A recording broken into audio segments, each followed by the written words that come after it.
Halo teman-teman, Assalamualaikum warahmatullahi wabarakatuh. Saya Maria Ananta dari kelas 3E PGMI Universitas Syarif Kasipiyong.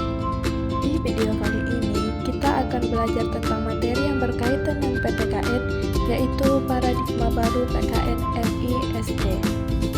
Tujuan pembelajaran kita di sini ada 3, yaitu memahami pengertian PKN dan paradigma baru, menjelaskan fokus utama paradigma, dan menjelaskan perkembangan pendidikan kewarganegaraan di Indonesia. Baik teman-teman, mari kita bahas. Sebelumnya kita pasti sudah tahu apa itu PKN. Pendidikan kewarganegaraan adalah mata pelajaran yang bertujuan membentuk peserta didik agar memahami hak dan kewajiban serta berperilaku sebagai warga negara yang baik sesuai dengan nilai Pancasila. Sedangkan paradigma baru, PKN tidak lagi berpusat pada guru dan hafalan materi, tetapi menekankan pembelajaran yang aktif, kritis, bertanggung jawab, dan berorientasi pada pembentukan sikap serta karakter peserta didik. Nah, tahukah?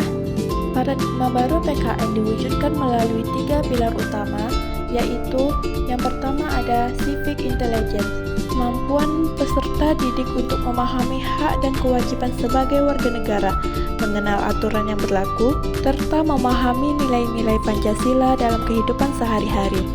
Peserta didik diharapkan memiliki pemahaman yang benar tentang kehidupan bermasyarakat dan bernegara. Contohnya seperti siswa memahami tata tertib sekolah, mengetahui hak dan kewajibannya sebagai murid, serta menaati peraturan yang ada. Yang kedua ada civic responsibility, tanggung jawab kewarganegaraan, adalah kesadaran peserta didik untuk melaksanakan kewajiban dan bertanggung jawab atas setiap tindakan yang dilakukannya. Sikap ini penting agar peserta didik tidak melanggar aturan dan mampu bersikap disiplin.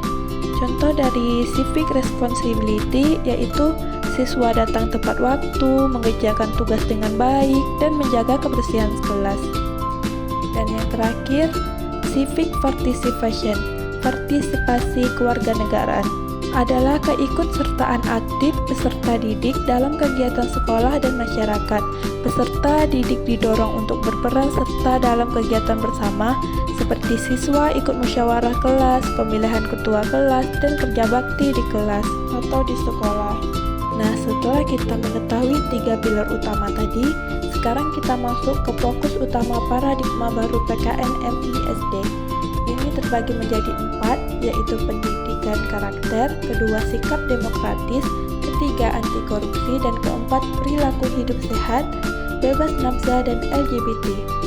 Mari kita bahas satu-satu. Yang pertama ada pendidikan karakter. Pendidikan karakter adalah proses pembentukan nilai moral dan kepribadian peserta didik agar menjadi manusia yang berintegrasi, bertanggung jawab, jujur, disiplin, serta mampu berperilaku sesuai dengan norma. Dalam PKN, pendidikan karakter diarahkan untuk membentuk warga yang cerdas, bermoral, dan demokrasi. Contohnya seperti siswa berdiskusi dengan sopan dan menerima hasil musyawarah kelas. Terus yang kedua, ada sikap demokratis. PKN membiasakan peserta didik menghargai perbedaan pendapat, bermusyawarah, dan bekerja sama sebagai bentuk latihan hidup berdemokrasi sejak dini. Yang ketiga, ada anti korupsi. PKN mengajarkan kejujuran dan menolak perilaku curang agar peserta didik terbiasa bersikap adil dan bertanggung jawab. Terjadi korupsi disebabkan oleh 2 faktor, yaitu internal, diri sendiri, dan eksternal, lingkungan. Contohnya seperti siswa dibiasakan tidak mencontek dan tidak mengambil barang milik teman. Yang terakhir ada perilaku hidup sehat, bebas nafsa, dan LGBT. Perilaku hidup sehat adalah kebiasaan hidup yang menjaga kesehatan fisik, mental, dan moral peserta didik agar tumbuh dan berkembang secara optimal. Bebas nafsa, maksudnya itu bebas dari narkotika, psikotropika, dan zat adiktif. Merupakan zat yang berbahaya bagi kesehatan dan masa depan anak, dan perilaku sesuai aturan agama dan nilai Pancasila. Seperti siswa menjaga kebersihan diri, memilih pergaulan yang baik, dan menjauhi perilaku yang bertentangan dengan norma. Nah, teman-teman, Terakhir kita akan membahas tentang perkembangan pendidikan kewarganegaraan di Indonesia. Terbagi menjadi 5. Yang pertama, pendidikan kewarganegaraan pada masa awal kemerdekaan 1945 sampai 1950. Pada masa awal kemerdekaan 1945 sampai 1950-an, pendidikan kewarganegaraan belum berdiri sebagai mata pelajaran khusus.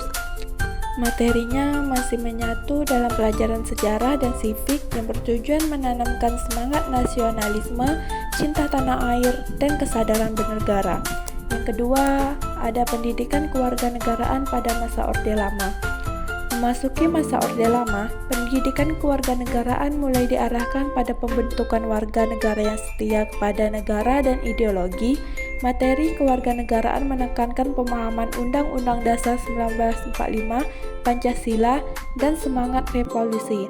Yang ketiga, pendidikan moral Pancasila pada masa Orde Baru. Pada masa Orde Baru, mata pelajaran ini dikenal sebagai pendidikan moral Pancasila atau PMP. Fokus utamanya adalah penanaman nilai-nilai Pancasila melalui pedoman penghayatan dan pengamalan Pancasila, yaitu P4. Pembelajaran bersifat normatif dan lebih menekankan hafalan serta kepatuhan. Yang keempat, pendidikan kewarganegaraan pada era reformasi. Pada era reformasi, pendidikan kewarganegaraan mengalami perubahan besar. PKN tidak lagi hanya menekankan kepatuhan, tetapi juga mengembangkan sikap kritis, demokratis, dan partisipatif.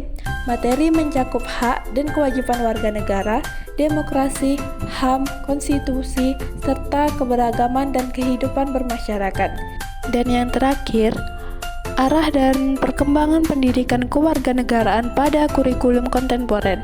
Pada kurikulum kontemporer, pendidikan kewarganegaraan diarahkan pada pembentukan profil warga negara yang berkarakter Pancasila, pembelajaran bersifat kontekstual, aktif, dan berbasis penguatan karakter, literasi, serta partisipasi sosial.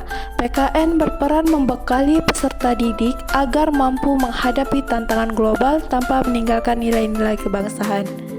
Oke teman-teman, cukup sekian pembahasan materi dari saya. Akhir kata saya ucapkan terima kasih. Wassalamualaikum warahmatullahi